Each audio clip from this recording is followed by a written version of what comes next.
that ultimate place that meditators will go to that are looking for, we call it samadhi. This samadhi is a place of just pure comfort, just relaxation, just no worries in your mind. You're just experiencing this moment. It's like when you're on vacation. You're on a 10-day vacation with your family.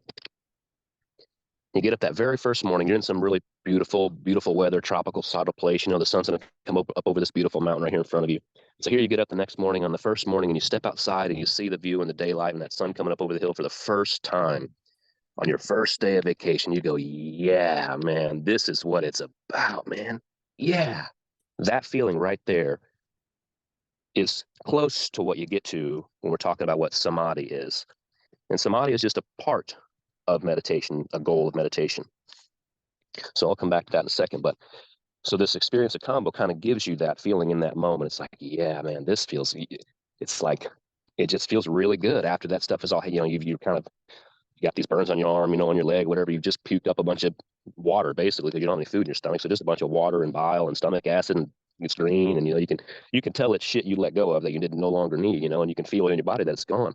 And you're having that experience right now of just, yeah, man, I'm glad that's gone. And I feel so weightless because of it, such a big weight lifted off my shoulders.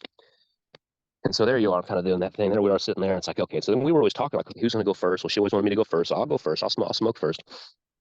But then it's like, well, I want to make sure, because I've done DMT before. I know when you get done, you come back. It takes a minute to get all the way back to reality. And I want to make sure I was all the way back before she went. So about that time, I got up and I walked over to one of the guys. I said, hey, man, it's real quick. Me and my wife, we want to go kind of separate. And I want to go first before her. So he's okay. You want to go right now?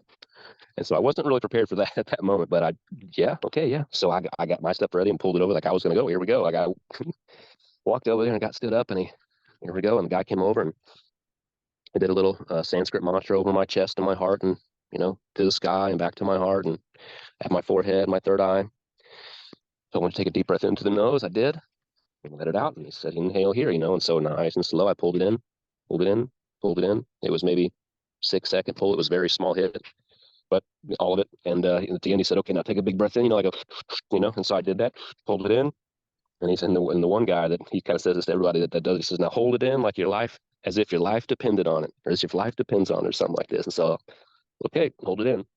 And about that time, it takes not very long at all, and I could feel it happening. I kind of had my hands up to my sides, almost like I was kind of letting light in, or letting God in, And I had my eyes closed. In my visual field, it was kind of getting just these swirly kind of coming over me colors that I recognized from my previous DMT trips. It was a similar come on at the very beginning to my previous DMT trips, where, okay, I recognize this feeling and what this is. It's about to take me. And so I just let my hands drop, because that's the thing with when we talk to people about this. We want them to let go. Let go means let go of every muscle in your body and just fall and let God catch you. Let the universe catch you. Let know that it's going to take care of you. Which is the whole point when you go into the experience. Is that's the main things you have to trust and let go, and let the experience completely happen to you, and don't try to do anything. So as soon as it started to come on, I just let my hands drop, and I fell backwards, because I knew I've seen these guys do this a bunch of times. And so when the people lose consciousness, they just catch them and they slowly help them to the ground and lay them down. So I knew that's what they were going to do with me. So without even trying to worry about none of that, I just let go and let them drop me to the ground. I just felt dead weight. But in that falling of dead weight, it was still coming on so fast and so strong that I don't even remember them laying me on the ground. Next thing I remember, I'm on the ground. I don't even know that I know that I'm on the ground, but I'm on the ground.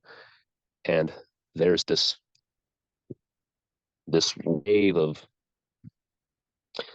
I call it the wave of the DMT coming over me from the edges all the way in towards you, towards your consciousness, towards that point where you feel like you live inside your body. And it's like, everybody, we recorded the video, and at this part of the video, I start saying, let it happen, let it happen, let it happen. And it started getting faster and coming to me faster and harder and harder and harder and harder. And I just said, let it happen, let it happen, let it happen. And I started doing this thing with my tongue, like, la, la, la, la, la. And about the time, it just boom. And it was it. In this boom, it's like the Big Bang explosion, and you become that thing, and you feel everything of it. Boom. Whoa. I experienced anyway how everything of creation was created in that boom. And man, it's way too deep to go into in this call, but it was an intense experience, very powerful. Instantly took me to a place. Remember, we were talking with you and Ricky that day at Harvest Fest about everything we were talking about. I kept wondering leading up to this experience, like, what else could there be to what I already know and experience as reality? Because as far as I can tell, what I've gained up to the point prior to Harvest Fest I couldn't imagine how there could be uh, more to know about it. I don't know how to. It's like I don't know if you remember talking about like the destiny thing and the fate thing, and it's like Ram Dass talking "Be Here Now." Eckhart Tolle says, it's all about the power of now. This is what meditation is all about: is training our mind to learn to become so focused into the now that you, the experiencer inside of our body, that you, consciousness, awareness, which is what you are, can experience the eternal. Eckhart Tolle will call it the eternal now. It's the eternal now because now is all there is. Yesterday is a memory. The future is just a thought. The only thing that's happening happens now. It always happens now. It can't happen later because when it becomes later, when the thing that you thought would be happening later is happening later, it won't be later. It will be now. Always now. Before you were born, it was now. Before your parents met, it was now. Before your great grandparents met, it was now. They had thoughts about their future family tree, but the only time any of them could experience any part of that real life family tree was in the now. The whole point of our life as a human experience is to live a human experience. So a human experience means the human body, your senses, your skin, this smell, that taste, this thought. Meditation is all about focusing our mind into the moment to experience what the moment is providing. Sometimes the moment will be providing a gust of wind. Sometimes the moment will be providing a chirping bird. Sometimes the moment will be providing a feeling to go to the bathroom. Sometimes the moment will be, there's infinite number of things that the moment could be. The purpose of the meditation training is to train our mind to become hyper aware of what's happening in the moment. We talked about samadhi earlier. Samadhi is an experience of consciousness. It's not a place you go to or a thought you have, or it's an experience that you have. Brandon, real quick, would Yes. it be okay? Dude, I'm trying to put these into words, these ideas that we're talking about here. Mhm. Samadhi is the idea kind of you're expanding your awareness in that moment of now. And it seems like when you were going through that experience, you had the largest expansion of consciousness that you experienced. Is that expansion of awareness of the now? Is that even kind of close? I know it's hard for me even to try to. Yeah. Is that It's funny, they say the experience is ineffable, not able to be put into words, which is true. And so we humans have to try to fumble around with these stupid mouths we have and these little tongues and the little voice cords and things we work with to try to make sounds that mean the experiences that we have. So like in Japanese or in Chinese, I can't remember which language it is. Earlier, we were talking about you go outside on that first morning of your vacation, you step out, samadhi, that feeling. That's not really samadhi. Just an example, because what it really is another word. And in I think it's Chinese. It's Chinese. In Chinese, they have a whole word that means all of that we said that describe that feeling. And the word is wu wei. You say, yeah, if you were speaking Chinese, whatever you were saying. Oh yeah, I was standing over there by the truck, and all of a sudden, wu wei. That's all you have to say, and they know exactly what you mean. Here in American English words, we got to say, oh man, that feeling when you go and you sit down, you got to go to jail, you do this all the time, and whoa, that feeling I'm talking about, man. Like we got to have to say all that stuff. But language is so weird that it works like this, where some groups of people decide, you know what, instead of saying all them fumbly words together, let's like make up another word, another sound with these tongue and these vocal, this whole thing that mean all that together. So we don't got to say so much. It's like that they can get a lot more done in a lot less time with a lot less words. So that's kind of what we're talking about, right? And you're like, oh, can the things I think the question you asked, and yeah, you're right. Those words are right on, but that's not enough, right? I guess that's not quite getting there. But you're right. Samadhi is a consciousness expansion experience where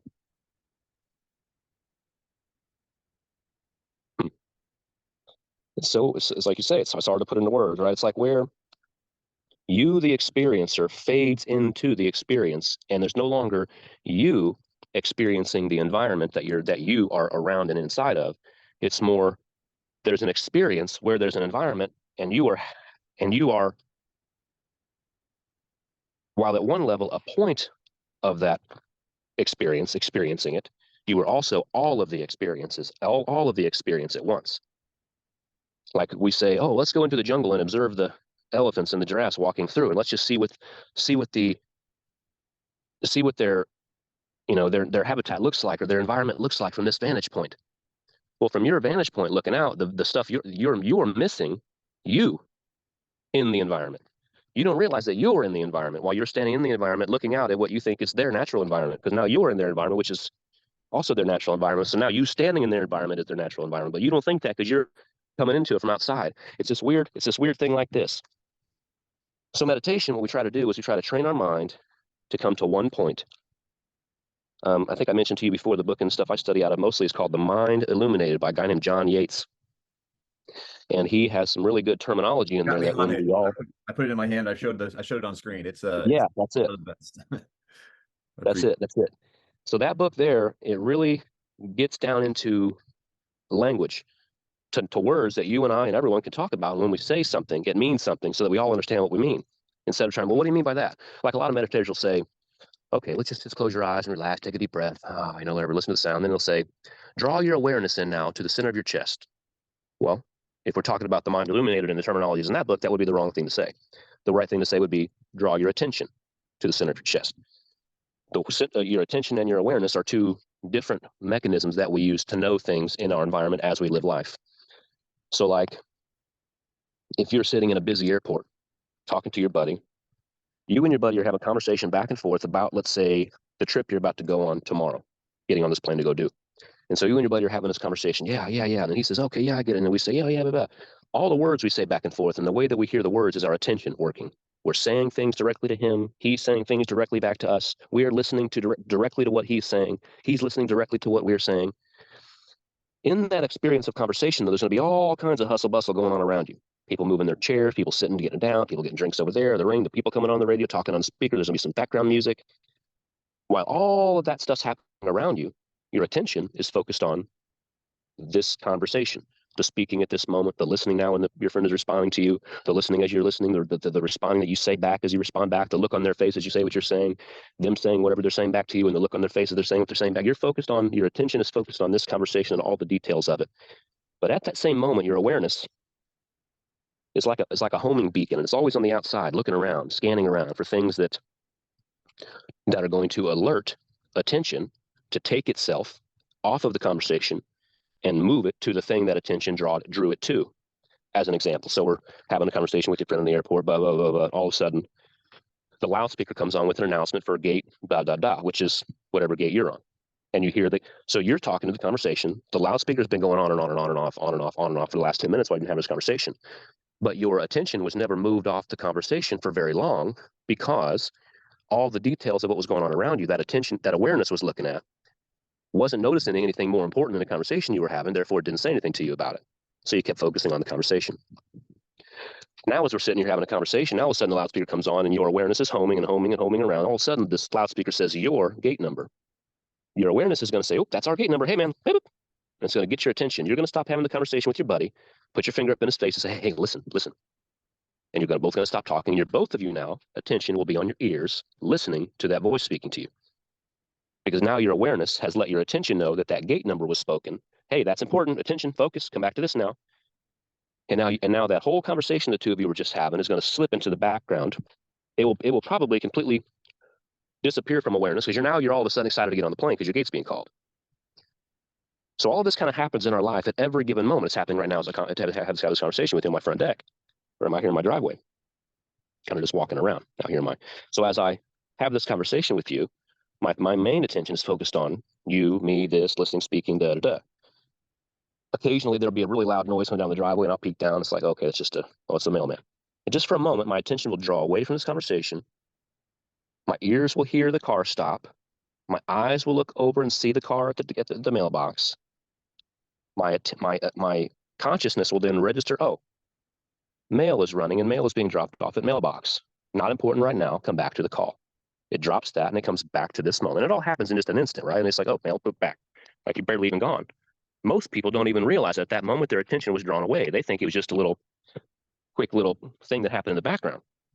While while you were speaking, let's say, or even while I was speaking, that whole thing occurred. I looked, saw mailman, heard the car, had the conscious thought, oh, mailman delivering mail, and then back to the call. It all happened in a blip of a second, but my attention was drawn away from this. Your attention and your awareness pull from like a power bank called consciousness. And however strong your consciousness is how much you're able to pay attention to more things in the attention and have awareness of more things in the awareness at any given moment. And so what happens is that we, as an example, like we're having just a conversation with some of our coworkers or whatever, and it's starting to become a little bit heated. There might be an argument about to ensue. And so prior to that, your consciousness is pretty calm. Everything's all cool. Everyone's, voices are being raised. We're all here. And all of a sudden, this thing starts to get heated up. And then someone says something to you about your wife. In those moments, most of us, a lot of us would lose a lot of our consciousness power. And we're going to come into something else that we don't want. What did you say about my wife? You got some kind of problem? You know what I mean? And so in that moment, we lose consciousness of our attention and our awareness. You can kind of feel in that scenario how you jump into ego. And this is kind of another element of this whole thing. Is what is ego? Well, ego is any character that you play. So that's all of you. There is nothing but ego that you are as a human. You have to have ego to play your roles. It's like if we were on a sitcom show, and if you didn't have an ego, you wouldn't be in the show. The only way to be in the show is to have a character role. Oh, he's the librarian. Oh, he works at the gas station. Oh, he's the dad to that one guy. Oh, he has those dogs. Oh, he's the main guy. Oh, he's the main guy's best friend. Like there's a role that we have to play in the sitcom to be able to play in the sitcom. Otherwise, we sit on the side and watch the show happen. That's what ego is about.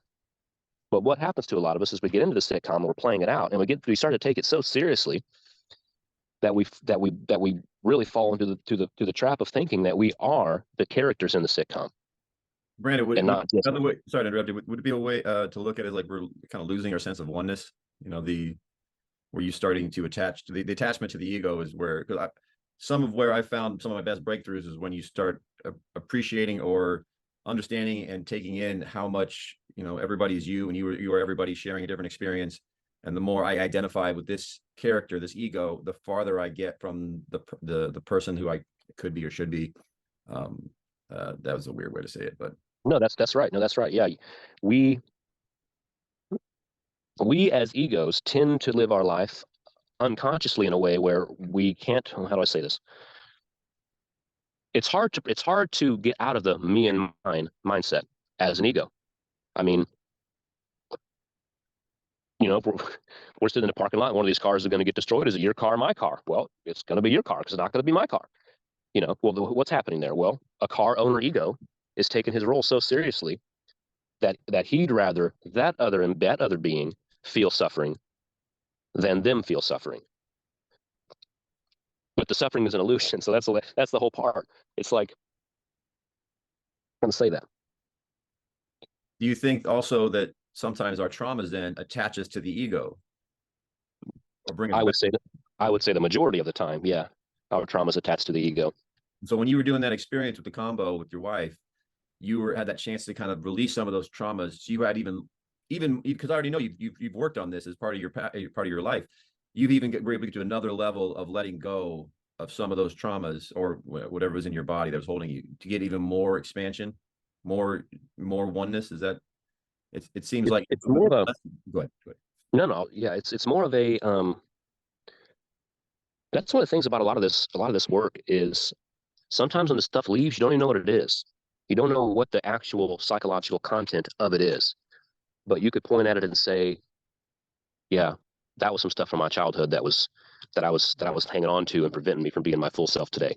Man, like what kind of stuff? I really don't know. I really don't know. I think it was attached to something to do with me as an example. I think it was attached to something to do with what's a good example, kind of based on the question you asked. So all my life, right, I hadn't really considered this one thing I'm about to describe to you. So when I was 10, I had my first sibling. So up to the age 10, I was an only child. Once my brother was born, I now had a brother. So now I'm no longer an only child. And it was just a few months ago that I looked up and considered this fact, that at age 10, an ego that I was, a character that I'd been playing for 10 years, died instantly. No longer was I an only child. No longer would I ever experience only childness again, ever in this life. And so here in the last maybe 6 months to a year, I've been having a lot of weird like flashback memories, uh, kind of real subtle dreams about not about anything, just as me as a kid in around that era, around that 8, 9, 10-year-old range at that house that we lived in when my brother was born. No bad memories, no nothing of this or nothing of that. It's just, oh, damn, no shit. I just had a clear view of like when I'm standing on the front porch taking a pee in the morning when I was a boy, looking out at the garden. Wow, that's cool. Or, oh man, I just had this memory of when me and the buddy next, me and my friend next door were playing basketball over on the other side of our shop, over there by my dog, where my dog was at. That's cool. Or, man, there's this our song will come on the radio and be like, man, that's a song my mom used to play a lot around that time when we lived in that house around that time right before my brother was born. Or just things like this that just pop up. Just weird like memories come out of nowhere. And then so just a few, like I say, just a few weeks, months ago, I kind of got into some meditative spaces and some psychedelic experiences, and they started to bring up this idea. So I started kind of spinning it around, like, yeah, that's interesting, man. Like I was an only child ego from birth to 10 years old, and 9 months prior was the first announcement that I got that I was going to be ending. And as a 9-year-old kid, you don't really think about that, really, right? It's like, oh, I got a brother coming. That's going to be cool. And so the brother comes and everything was cool. And I think back to the time of my life, and it wasn't like anything bad, or wasn't like, oh, as soon as my brother was born, like my parents didn't take care of me anymore. Nothing like this. All that was great. It's just this simple fact that a character role I played up to that point got pushed off stage without even a thank you, without even a thanks for spending the first 10 years of your life so that you could just be shut behind the curtain. And this is how subtle this thing gets.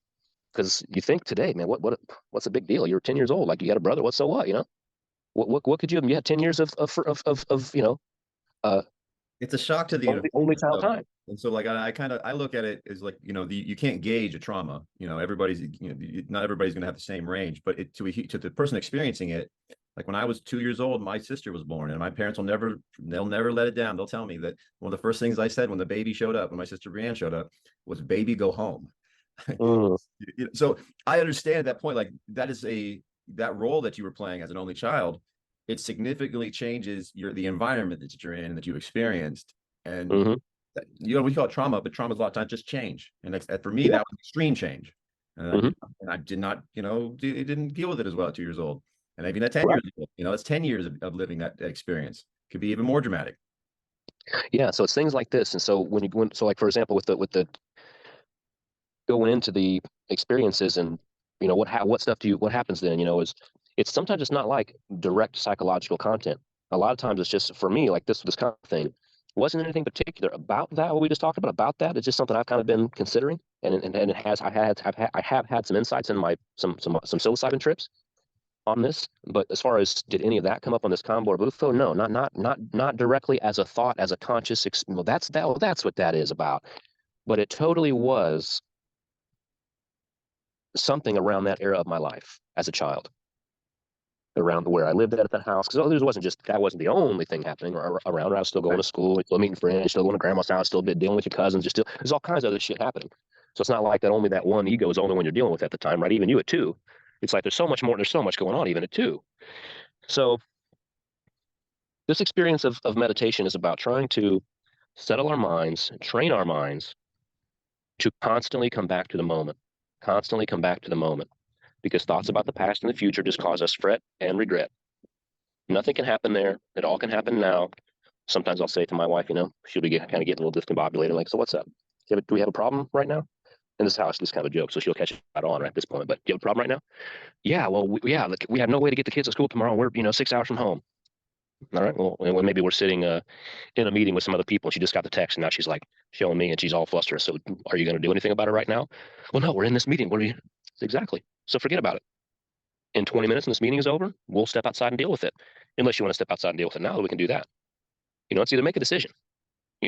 Shit or get out the pot, right? It's either let's go outside and deal with this call, take care of all this, so you'll solve the problem. We can go back inside and have our full attention on the meeting, or let's drop it right now, have full attention on the meeting because you can't do nothing about it anyways, and then we'll get up and deal with it afterwards. Make a decision. What are we going to do? I don't want to call it brain breaks or ego breaks, but I think a lot of anxiety comes for when you can't slow that down. People won't engage in that way, and they let that thought pattern go rampant. That's exactly that's exactly right, and that's what a meditation training helps with, because you begin to train that part of your mind that doesn't start to get unspun around like that. because it does, because it'll happen in meditation. The reason it works is because it'll happen in meditation. You'll sit down in meditation, and the reason people sit down in meditation, they'll sit for 5 or 10 minutes, and then they can't really go any further. They'll say because some ego thought will pop up and say they don't have any reason to sit anymore. Oh, don't you think you should get up and start with work? Oh man, don't that cup of coffee sound good? Oh man, aren't you hungry? You better get some food before work starts. Oh man, don't you have to go poop right now? You should probably go do that before work. I have to go to work.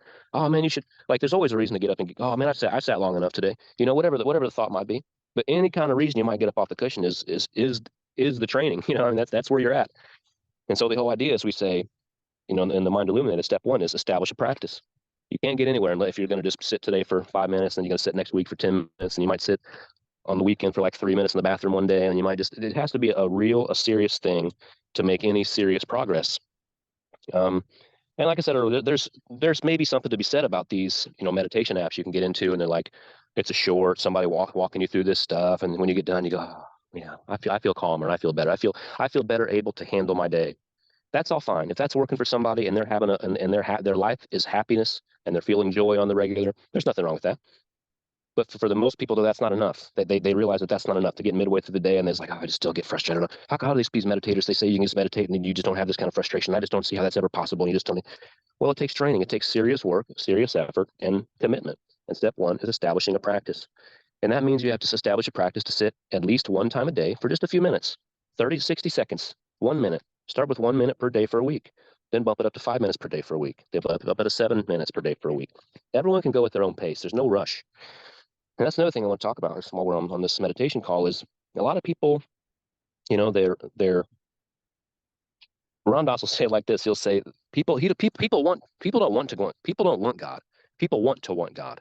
People don't want pure happiness and joy. People want to want pure happiness and joy, because when it comes right down time to do the actual things required to make that possible, well, I just can't today because, my back's hurting, I just can't today because whatever, I just can't today because, I just can't. And it's always excuses. And I don't do well with a lot of that when people are coming, like, they're constantly coming back and saying, well, what do I do now? How come this isn't working for me? I just don't know how come listen, I'm gonna be straight with you. If you're not going to do the work, this isn't going to work for you. But it's not about, if you're not going to do the work, this isn't going to work for you. It's about, if you're not ready to do the work now, this isn't your time now, and it's not going to work for you now. But there is an unfolding happening in everyone's life that leads them to where they want to go. And so some people will say, oh, I really feel like I should meditate, or I really would like to meditate. I really feel like I should or ought to meditate. This whole should and ought thing. If you feel like you should meditate or feel like you ought to meditate, don't. Find something else to do. Go do something else. Forget about it, because you're not ready. You're not ready at this moment. You're not ready. Don't do it. Don't even waste your time. You might go try some other practices. You might go try yoga. You might go try some mantra. You might go try a journaling practice. You might go try some praying. You might go try any other sort of meditation practice, or any other sort of spiritual practice, rather. Brandon, on that, with people that I have had, that we try to do meditation, and we do group meditations. Sometimes they get stuck in the idea that they can't, or they're not there. Then we just, some of the other things we'll use like training wheels, and I'll just kind of want your feedback on it, is we'll do breathing practices. And I mean, it's not the same level as meditation, but it is a meditation of form of sorts. Like I said, I call it, meditation with training wheels. And we do seem to get the sort of right pattern with them if we get the breathing patterns for a little bit. But even then, it's still, there's a discipline that's required for you to do a breathing meditation regularly. But everything is going to be a complication for regularly, no matter what it is. Take this pill every day or whatever. I mean, it's hard to get somebody to do anything every day, like on a consistent pattern, especially something that seems like work. And so, man, you're right. Meditation with training wheels kind of stuff is really a great way to get people started. So I was saying earlier, start where you are. If you sit down and you're sitting for 3 minutes and your mind says, oh, you feel like, man, your stomach is hungry, man, you really should go eat. And that's all you can do. Go eat. Like, you're not going to get nowhere trying to force your way. I think he'll say in the book somewhere, you can't will the mind. You can't use will to force the mind to do what you want. You have to calmly and slowly train it with kind of at its time, on its terms. But I think that's also big too, but not giving up. Go ahead. I was just say the how you can't force it with will. It's almost like you can't force your muscles to lift weight you haven't practiced lifting. You need to. Your brain is a muscle. That in your practice is a muscle. I look at it that way, where you have it over time, you can build up to where you want to go. But if you're just trying to do too much in the beginning, your frustration will get you out of the practice, I find, anyways. That's exactly right. Yeah, that's why we say to start where you are. Don't overwhelm yourself. That's gonna be the most important thing. And there's no judgment in this game. You will Like Ram Dass says it like this: you will awaken at the most optimum rate you will awaken at. The only thing you can do is ask for the process to happen as fast as possible. And in the asking comes motivation. Where does the motivation come from? I don't have an answer to that. From a deep level of inside you somewhere that knows the truth and knows that, okay, they're ready. Let's give them what they need to get started. There is this element, but then the other element is the training wheels, and a lot of people need the training wheels. And I think the breathing practices are great. Uh, Another thing that I like to focus on is senses. I want to sort of not overwhelm the senses, but give the senses constantly something to do. So when we're sitting and trying to do a meditation practice for 5-10 minutes or something, let's say as a beginner, first thing I would say is we'd sit down. I generally don't have music playing. I don't have any kind of pretty sounds. I just sit in whatever sounds are happening around me. I want to train my mind to be in whatever environment it's in without having to adding or take anything from it. So here we sit down. Now that's not to say I don't try to find a quiet place that's not filled with distractions, especially as a beginner. And so we sit down and I say, okay, I'm just going to just sit here for a minute. Well, what are you going to do? I'm going to sit here. I'm going to sit here. I'm going to listen. I meditate with my eyes open. So I just find a spot to look at on the ground and I just start examining the spot. It might be 3 to 4 to 5 feet in front of me on the ground, and it may be 2 to 3 to 4 inches around. And I kind of let my eyes just kind of just stay at that little spot, noticing that when I look at that spot, all of my peripheral vision is available to me too. Now I can't really see that very well because it's kind of in my peripheral vision. It's a little blurry, but I want to open it up. I want to open my senses up. I want to see everything. So I want to focus on my seeing, noticing that thing there, noticing that detail there, spreading my vision wide open, seeing how far out on the edges and the tops and the bottoms of my vision I can go without losing focus on my centerpiece. Okay, cool. There we go. Gonna do more. It's like a mandala almost. It's like a mandala idea. You're looking at the center of the mandala and you slowly let your awareness see another layer outwards and another layer outwards and another layer outwards until it kind of does this. It'll just finally just kind of collapse and crumble on you. You go wider and wider and wider, and finally you'll lose center of your center focus. Your attention mechanism will kind of crumble. Ah, okay, there it is. Come back and start again. Look at the center. Wide open awareness, wide open vision. Go outwards. See more outwards, more outwards, more outwards. And then when you get to somewhere you like, you just hold it there, noticing this, noticing that. So like while you're sitting staring at, you're sitting on your kitchen table, on your dining room chair, staring at the floor. While you're noticing the little circle on the floor, your little 2 to 3 inch circle around or whatever, you can notice the other chairs around the table you're sitting at. You can notice the legs of the dining table. You can notice the way the patterns on the floor recede away from your center point that you're looking at on the floor. You can notice your feet maybe sitting on the floor. You can notice your hands in your lap if you're looking right there on the floor, potentially. You can notice maybe your countertops over there on your far right vision, far right peripheral vision. You can notice how you have a hallway down your left, whatever the details are of your peripheral vision, wherever you're sitting at. But wherever you are, it's these kind of things that I say out loud if I'm guiding somebody or if I'm getting started for myself. Wide open seeing. And I'll just start to say in my mind what I'm seeing. Wide open seeing. Eyes are seeing the hallway. Eyes are seeing the guitar. Eyes are seeing your hands. Eyes are seeing the chair. And letting my peripheral vision just see other things out there in the side. And I'm telling just describing what it is that it sees. And then I'll switch over to my hearing. Okay, wide open hearing. Listening. What's that sound? I hear the cars in the distance. I hear some birds chirping right there in the trees. The trees are rustling a little bit with the wind. I hear a bulldozer or something kind of far out in the distance. Oh, there was a dog that barked out in the distance. Oh, there's my dog walking on the deck, kind of making some noise, chewing on a bone. So it's all these sounds. You're just noticing them. I notice the cars in the distance. Noticing my ear ringing. Noticing the. Okay, then I go to wide open feeling. Noticing my butt in the cushion. Noticing the cool wind blowing over my skin. Noticing the pressure in my back. Noticing my chest rising and falling as the breath goes in and out. Notice my shoulders rising as the breath goes in and out. I notice the wind blowing over my hands. I notice the tingling in my fingers. Anything in the body I might be noticing, I just say it in my mind as I become aware of it. Oh, I'm noticing my left arm. During this whole process, there will be times where a meditator will just all of a sudden realize in a moment, well, I'm no longer noticing things in my awareness. I think I was just I don't know what I was doing. I wasn't really paying attention. I wasn't really doing that thing anymore. Huh. And it's right here in these moments where people start to get frustrated. They feel like they can't do it. I'm not doing it right. Why can't I do it right?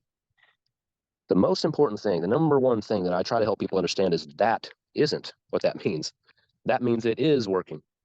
Whenever you're doing something, setting an intention, I want to be aware of all my senses in this moment. I want to rotate through each sense. First, my sense of feeling, then my sense of seeing, then my sense of hearing, then my sense of feeling, then my sense of seeing, then my sense of hearing. Maybe I want to point out 3 to 5 things in each sense field before switching to the next one. This is me setting intentions. Okay. I want to do that. Okay, so here we go. And first thing I'm going to start with, let's start with seeing this time. Okay, start with seeing, wide open seeing. Pick a spot. Okay. That spot right there. Okay, here we go. And what do I see? My eyes are seeing the car. My eyes are seeing the trailer. My eyes are seeing my body. My eyes are seeing the trash can. My eyes are seeing that tree. Okay, cool. Let me go to my hearing. Might take a deep breath or something. Okay, there's no rush, no rush. Okay, go to my hearing. Ears are hearing. Now, in all of this, all of a sudden, for a lot of people, you'll slip away into some thoughts and you'll be some other place thinking about life, doing this, that, the other thing, whatever. All of a sudden, the meditator will look up and go, "Oh shit, I'm not cycling through the senses anymore. What happened? How come I'm not doing it right?" No, you are doing it right. You did it exactly right. And now what just happened is your awareness mechanism, which is what you're trying to strengthen, was alerted you that you were no longer doing what you wanted to do. Ah, hey man, thanks for that. And you got to give it a thanks. Thanks for waking me up. Thanks for bringing me back to this moment. Ah, good work. Good work. Pat yourself on the back. Do that again. Okay, set a new intention. I want to cycle through the senses. I want to notice 3 to 5 things in each sense field before switching to the next one. Okay, I'm going to start with my feeling this time. Okay, I notice my butt in the cushion. I'm noticing the heat in my feet. I'm noticing the whatever. Okay, I'm going to go to my hearing. Okay, I'm noticing the cars in the distance. Okay, I'm noticing the ringing in my ears. Okay, I'm noticing a couple birds. And somewhere in this, there'll be a loss of this. You'll be just pulled into it again. And you're in it. And you're in it. And you're in it. And somewhere in there, there's a waking up. Hey, man, where you at? Oh, I don't know where I was at. I was supposed to be cycling through the senses. Man, okay. Woke me up again. Thanks, man. Shoot, thanks, man. Pat yourself on the back and you got to go back again. It's that thing that is doing the work. And I always try to focus my information at people to let them understand that that's the most important thing to understand is that is not failure. That is success. The thing that the reason that you think you can't meditate is most of the time proof that the meditation is working for you, but you give up too soon. I think The goal to go ahead. Transition of what the focus of self-acceptance and self-love during this is huge. And our first original conversations back at Harvest Fest, I think that was one of the best breakthroughs I had when we had a simple conversation with just accepting the transition for the beauty that it is, instead of getting in more that frustrated set of ideas of what your expectations are or what exactly. It's a beautiful. I think it's so transformative, and that's why probably one of the main reasons I was really excited to talk about this, because this is it's a transformational moment for anybody who's trying to have that breakthrough. Right. Right. It's all about understanding that the flow happens and you have to just let the flow happen. And it's that training that allows us to sit with something consistently, even when it's not going our way, even when it's not all feeling good. Oh man, because a lot of times, you get in that meditative state. It's how it feels good. You're enjoying your time. You don't really want to get up and get started. And those other days you're just really antsy. You really just can't sit still. You're itching every place. You got your mind's going nuts. You can't. And we feel like a lot of us will feel like then that those more scatter-minded days are not progress. Those are incredible progress, and they're more incredible progress the longer you sit there through them. And the longer you sit there through them, this is training the mind to then bring itself into real life to be able to make it through the struggles in life. It's not, the goal is not to become a meditator. The goal is to become free. And so we use this meditation practice as a goal, as a tool to become free. We're going to carry this boat to the river. We're going to put it in the river or the lake. We're going to take the boat across the river. But once we make it across the river, we're going to leave the boat behind. We're not going to strap it back on our back and carry it around. A lot of people get stuck into becoming meditators and they want to become meditators forever. No, don't meditate. You want to meditate to become free. And so use whatever tools you have available, not just meditation. If you want to use a yoga practice, do that too. If you want to use a mantra practice, do that too. If you're also a journaler, do that too. If you're also a prayer, do that too. If you're also a lucid dreamer, do that too. If you like to astral travel, do that too. If you use psychedelics, do that too. If you go to church, do that too. Everything in your life is about your awakening. And as soon as you realize that, not you, obviously anyone listening, right? As soon as you realize that, everything changes. As soon as you realize that, everything changes, that every moment of your life is for your awakening. Every moment of your life is to look for you to look at the situation and go, yeah, I can be here with this too. Yeah, I can let this be like this too. Yeah, I can sit through this too. Yeah, I can experience this too. Yeah, I have no problem with this too. Yeah, and this too. Yeah, and this too. So, Yeah. man, I hope we were able to cover some things. What other questions did you might have? I'm trying to think what else we can get into without getting too deep in a meditation training course here on the call. That was a great. Well, I mean, if you're okay with it, I was going to ask you. You don't have to go into too much of the details. But a couple of weeks ago, you were dealing with some issues with your daughter, and when you have these, real life situations that test all the stuff you work on, what are the practices that you go to? Being kind of, you've had much more experience than me in these kind of departments. What do you find works for you as well? And then it's just as much of a challenge for somebody as yourself as well when you're going through it. I mean, the ego, the characters, it starts taking over. The dad role, all those things have such a say emotional response, but a physical response. I mean, it's an overwhelming response sometimes. I mean, I've got an 18-year-old daughter, so I understand. Some things it seems overwhelming, but bringing yourself back to that, I can handle whatever is happening, and I can stay in that. What are some of your tools? Like when you're in the middle of any of those, you get a phone call or something happens, do you take time out of that moment? Do you just stay in there, and or is it something the practice is already established during the day, and then you just react accordingly? Well, to be straight with you, man, at this point in my life, yeah, it's always here. Like, it's weird because there are even times where I'm really struggling in an emotional state where I'm really angry, I'm really frustrated, I'm really impatient, I'm really dealing with an emotional state. And I can watch within the emotional state, I can watch as I react to my wife, to my kids, to the situation in such a way that is obvious to me that I'm watching my dad react.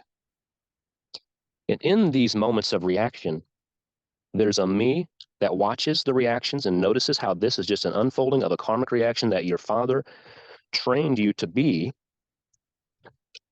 And at the same time, there's the witnesser watching this saying, how to say this? Basically just says, this is karma unfolding. Don't throw more wood on the fire. And so hmm, once you wake up, once you start this path of awakening, these things start to happen where you're in something, but you're not really in it. You're in it, but you're watching it kind of unfold in sort of a, I don't want to call it a dissociative way, because you're right there with it. It's like an understanding. And to come back to your whole original question here about this, the main practice I go to is my faith. Now, growing up, you hear about faith, and it's it's you got to just believe in God and believe in this because we told you to, and just have faith that it's true, and because everyone's telling you this, just have faith in it. I have come now to realize that's not what faith is. Faith doesn't come from not having an experience of something. Faith doesn't come just by somebody telling you, oh, believe this to be true, or else, or believe this to true because I want you for the best for you, or whatever it is. You can't be forced into believing something. There is an experience that we have as humans in our lives, experiences, we call them peak experiences, that during these peak experiences, we have feelings, knowings, realizations about what reality is and about what truth means, that when we come back down from those peak experiences and we're back into our complete human form, where we've lost the ability to remember the depth of the experience that we had. In that inability to remember the depth of it doesn't change the fact that I remember the depth of it. It is my remembering the depth of it that is my faith. It is remembering that even though in this moment that the things are happening right here like this right now, even in this moment, it seems like this is way wrong. It seems like this cannot be happening. This should not be happening. How do I get this to not happen? How do I prevent this from ever being this way? Well, in those moments, I come back to my faith in remembering what I did experience, what I have experienced, what I know to be true. So that's my go-to. That's my number one. And so for that, and then that being said, everything about my life and all the people I get involved with is about that one truth, is about leading people to that one truth. How do we get them there? Well, for every one of us, we're on our own paths, our own staircases up the hill to the one, up the mountain, to the peak. We have to pick up the tools on our own staircase. Sometimes your tools will be different than my tools, and their tools will be different than her tools, and all of us have different tools at different stages and times of our life that we're going to use now to advance ourselves further along the spiritual path. And so my number one thing for people is to seek with all their heart, so they shall find. The seeking is required. This is what intention is about. Just like in a meditation practice, you set intentions. The intentions of our life is what creates the happenings in our life. If we walk around with no intention of meeting the divine, if we walk around and really have no care, no intention to knowing the truth, if we walk around and just kind of, whatever, man, then it's not going to work. It's not going to come to you. It's not going to be your time. It's not, you haven't gotten to a point of your life yet to where you're ready. Everyone must be ready. How do we get ready? Well, in that book, The Mind Illuminated, John Yates will say, awakening is an accident. There's really no way to force it to happen. But what you can do is you can make yourself accident prone. How do you make yourself accident prone? By doing spiritual practices. All the ones I listed earlier. Any of the ones I listed earlier. And probably many, many, many more. There's many, many more I'm sure I didn't mention. But every one of those practices leads us to a different, more appropriate, more ready state of mind. So when the universe is ready to give you your download, you're ready to receive it. Ram Dass would say that his guru used to tell him when he was meditating. He said, what you do to meditate is you bring your mind to one point and wait for grace. And that's really all there is to it. And so in that book, John Yates will talk about focusing on the tip of your nose with your attention mechanism while maintaining strong peripheral awareness of everything else going on around you. Wide open hearing, wide open feeling. If your eyes are open, which I do with my eyes open, wide open seeing, while your attention never leaves the tip of your nose. Once you can maintain that consistently over and over and over again, breath after breath after breath after breath after breath, hundreds of breaths, being able to have such strong power of consciousness that you can maintain your attention at the nose, maintain strong peripheral awareness. This is samadhi. In samadhi, we wait for grace. At that point, there's nothing left to do except for go to the tip of the nose. And every time you meditate, you're training further and further and further. Brent, But other than my faith, I do use I personally do use mantra a lot. I have a mantra practice, and it's kind of just it's morphed into various things over the course of a couple of years. And at first I started with just a basic original Buddhist mantra called Om Mani Padme Hum. And so for that one, it's really easy. You just repeat in your mind. And it's all about intention. You get up in the morning and say, oh, hey, I'm going to try that mantra thing Brandon's talking. I'm going to take a shower. While I'm showering, I want to do this mantra thing. Okay. So before I get in the shower, I'm going to have my mantra. Okay, I'm going to do Om Mani Padme Hum. Okay, what does that mean? I'm going to do a mantra over and over. I'm going to say Om Mani Padme Hum, Om Mani Padme Hum, Om Mani Padme Hum, Om Mani Padme, as fast or slow as I want to, out loud or in my mind. Okay, so I want to do my mantra the whole time I'm in the shower. Okay, here we go. Getting my clothes off, got the water going. Om Mani Padme Hum, Om Mani Padme Hum. While I'm getting everything ready, right? It's going on in your mind. Om Mani Padme Hum. You get in the shower, you do anything. Om Mani. During this process, there'll be many times in a shower where you'll go, oh shit, I'm not doing the mantra anymore. Okay, come back to the moment. Take a deep breath. Okay, start again. Om Mani Padme Hum, Om Mani Padme Hum. You get out of the shower, you're drying off, and you realize while you're drying off that somewhere way in the shower back there you stopped, and now you're here, not doing it again. Dang, not doing the mantra again. Okay, here we go. Try this again. Om Mani Padme Hum. You start drying off. Om Mani Padme. You just barely get your shirt on, and then realize, dang, I stopped doing the mantra again. And about this point, people start to get frustrated. God, why can't I keep doing it? You are doing it. You're doing a perfect job. Just keep coming back to it. Just keep coming back to it. Just keep coming back to it. To the point where eventually you'll say, all right, when I get up in the morning, I'm going to start my mantra, and I have the mantra going all day long. I'm going to reset my intention as soon as I wake up, and I want to notice throughout the day, anytime that I'm not doing my mantra, I want to work on my mantra all day long. Okay, cool. Get up. Sleep. Wake up in the morning. Oh, man, what day is it? Oh, it's 10. Oh, I was going to do my mantra today. Okay, set the mantra. I don't want to think. The whole point is I don't want to think about nothing except the mantra. I want to live my day today and let the mantra guide my life. This helps us let go of control in our daily. We start to get to a point where when you do this long enough, you realize that everything's kind of on autopilot, even your body. While you just start watching your mantra, you're just also watching you do life. It's really odd. And we start to disconnect from that thing. And in that state of mind, my mantra state of mind, it helps to be able to go back to the mantra.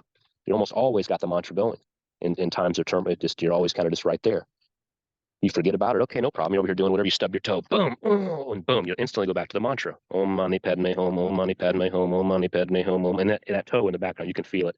You can feel in the background it's really aching. Oh, it's really aching. But as long as you keep doing that mantra really strong, that pain will be kind of manageable. Let it fade some, then you can think about it. Om mani padme hum. Om mani padme. You get really, oh, okay, it's better now. Oh my God. Okay, that hurt. Damn, that hurt. Damn, that hurt. Damn, that hurt. And you're good now. But it's all kinds of times. These sorts of practices are very helpful. Doesn't have to be the real serious ones, and all through the range of them, there are many practices that help. Mantra is one of my favorite ones. Yeah, mantra. Om Mani Padme Hum is a good one. What's another good? Ram, Rama, Rama, Rama, Rama, Rama, Ram, Ram, Ram. That's a good one. One I've been working with here lately, I guess in the last 6 months or so, has been Shri Ram, Jai Ram, Jai Jai Ram, Shri Ram, Jai Ram, Jai Jai Ram, Shri Ram, Jai Ram, Jai Jai Ram, Shri Ram, Jai Ram, Jai Jai Ram, Shri Ram, Jai Ram, Jai Jai Ram. I like that one. It's got a little bit of variation, so it kind of keeps you there. It's almost some of the mantras are almost too repetitive, too simple repetitive, that you get kind of autopilot real fast. You don't really want that so much. So once you kind of get to that level, usually I kind of step it up to another one. Another one I like to use, and I really get involved with this one at sunrise and sunset because that's when I remember it. One of my favorite ones, actually. Let me see if I can remember how's it go. Aditya Hridayam Punyam Savshatru Vinashanam. Aditya Hridayam Punyam Savshatru Vinashanam. Aditya Hridayam Punyam Savshatru Vinashanam. This means all evil vanishes from he who keeps the sun in his heart. That's beautiful. Yeah. Wow. I appreciate your insight on that too, because I think mantras are one of those things too, where I was doing more of a simple one. I was the Ram. Like that was a real simple one for me. And I did feel like I was just getting in a repetitive mindset, and I need to step it up and challenge myself more with that. Mm-hmm. Mm-hmm. Another thing that's cool is once you get going, like if you got Ram is a good one, Om is a good one because they're simple and you start with those, right? And so you got to get those going. But then what's cool is like kind of add another basic one. Let's see, like Om Mani Padme Hum could be a good one. Like if you were going from Ram, you can go from Ram to Om Mani Padme Hum. And then when you go to Om Mani Padme Hum, so now you're doing Om Mani Padme Hum, Om Mani Padme Hum, Om Mani Padme Hum, Om Mani Padme Hum. While you're doing that one, you get set. And when you get set, then you can add in Ram, Ram, Ram, Ram in the background. You have both of them going at once. And during doing this, while you're doing this, you're growing your power of consciousness because you're focusing on more levels of consciousness at one time intentionally. It's when we focus on multiple levels of consciousness at one time intentionally do we grow our total power of consciousness, the bank we can work from. That's deep. It's so deep. Yeah, man. Good stuff. It's just amazing stuff. I'm only on stage 2 of the Mind Illuminated because I'm still stuck in stage 2, and I'm just going to keep rereading till I can get to stage 3. Yeah, one thing important on a note on this that I kind of fell into a trap of for the first 6-7 months of was this stage thing. Okay. It's not about what stage you're in. It's about what stage you're practicing at right now, at this moment. So you sit down to meditate, let's say, and you're meditating, and you find that you're doing stage 2 practices. Wow, really good. I'm really smooth in this, man. Wow, okay. If you've read stage 3, bump up your experience right there to stage 3 practices in that moment. Okay, I'm gonna do some stage 3 practices, which are that, and that. Set a new intention. Okay, I'm gonna da. And from there, move to stage 3 practices. Sit through the rest of your sit like that. Ding, bell goes off. Okay, cool. Reflect. You say, okay, I started that sit, as my goals, or it was a stage 2 goal, stage 2 practices. But as I got going, I noticed that I was really smooth in that. I wanted to bump it up, so I started trying some stage 3 practices.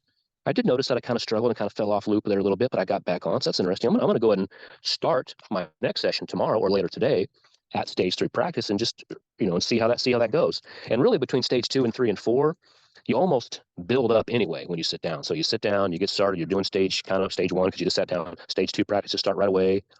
And if you're like me, like I'm about a stage 5, 6 meditator some days, stage 4 some days. And so you get into stage 2, okay, I'm doing stage 2, good. Okay, move to stage 3 practices. Okay, stage 3 practices, how's it going?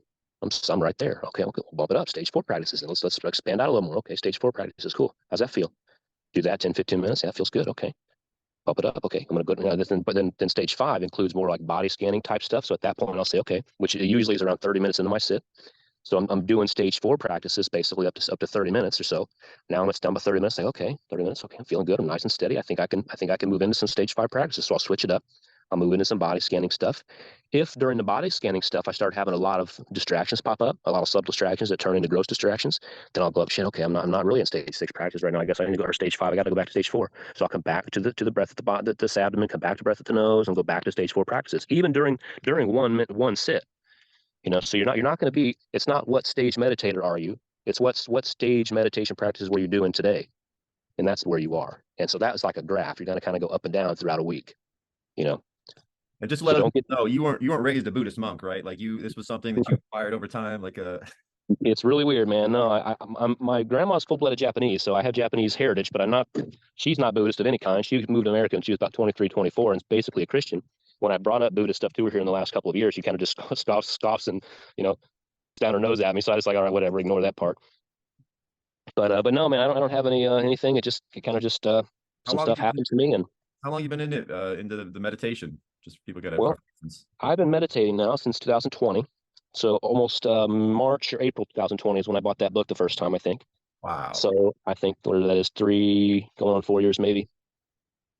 Yeah. So I've been up and down. Honestly, I've been up and down. There's times during a year where I'm sitting during the last couple of years where I'm sitting every day for 70 days in a row. Or there are times where there's a 90-day period where every week I'm missing a day. There's times during a 90-day period where like this whole last week I didn't meditate at all. Like the only day I meditated was the morning of our Bufo ceremony, and I only did like 15 minutes.